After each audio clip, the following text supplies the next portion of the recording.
একটি ডকুমেন্টারিতে সামনে এসেছে বহুদিনের গুঞ্জন আর পর্দার আড়ালে থাকা সত্যতা। বার্মিংহাম সিটির কোচ হিসেবে ওয়েন রুনির সময়কালকে টম ব্রেডি নাকি সন্দেহ প্রকাশ করেছিলেন রুনির কর্মনিষ্ঠা নিয়ে। এই তথ্য উঠে এসেছে Amazon prime series built in Birmingham Brady and the blues থেকে, যেখানে ব্রেডিকে ক্লাবের বিভিন্ন সুযোগ সুবিধা পরিদর্শন করতে দেখা যায়, কিন্তু শেষে তিনি রেখে যান একটি প্রশ্নচিহ্ন। রুনির ট্রেনিং সেশন দেখার পর ব্রেডি করলেন হতাশার প্রকাশ এবং বললেন, আমি আমাদের হেড কোচের ওয়ার্ক এথিক নিয়ে একটু চিন্তিত।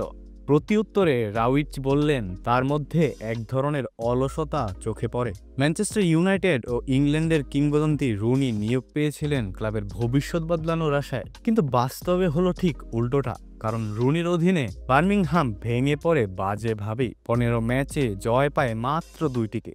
জন ইউস্টেসকে বরখাস্ত করে বার্মিংহাম, অথচ তিনি দলকে প্লে অফের দৌড়ে রেখেছিলেন। আর তারপর রুনির অধীনে সেই ক্লাব পড়েছে রেলিগেশনের মুখে। এই অভিজ্ঞতা নিয়ে ব্রেডি নিজেই বললেন, আমরা ক্লাবে বড় পরিবর্তন এনেছিলাম যা আমাদের পতনের পথে ঠেলে দেয়। সেটা আমাদেরই বড় ভুল ছিল।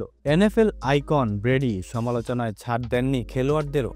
ডকুমেন্টারিতে বলেন তারা ছিল অলস আর মনে করত সবকিছু তাদের প্রাপ্য বিনা পরিশ্রমী। রুনি অবশ্য দোষ দেন সময়ের অভাবকে। 2024 সালের জানুয়ারিতে বরখাস্ত হওয়ার পর তিনি বলেন, মাত্র 13 সপ্তাহ সময় পেয়েছিলাম, সেটা যথেষ্ট ছিল না। বর্তমানে প্লাইমাউথ আর গাইলে আছেন রুনি।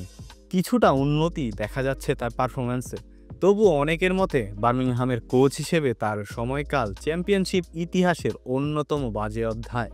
টম ব্রেডির এই প্রকাশ্য সমালোচনা ও রুনির কোচিং ক্যারিয়ারের সংগ্রাম আপনি কিভাবে দেখেন? আপনার মতামত জানিয়ে দিন কমেন্ট সেকশনে।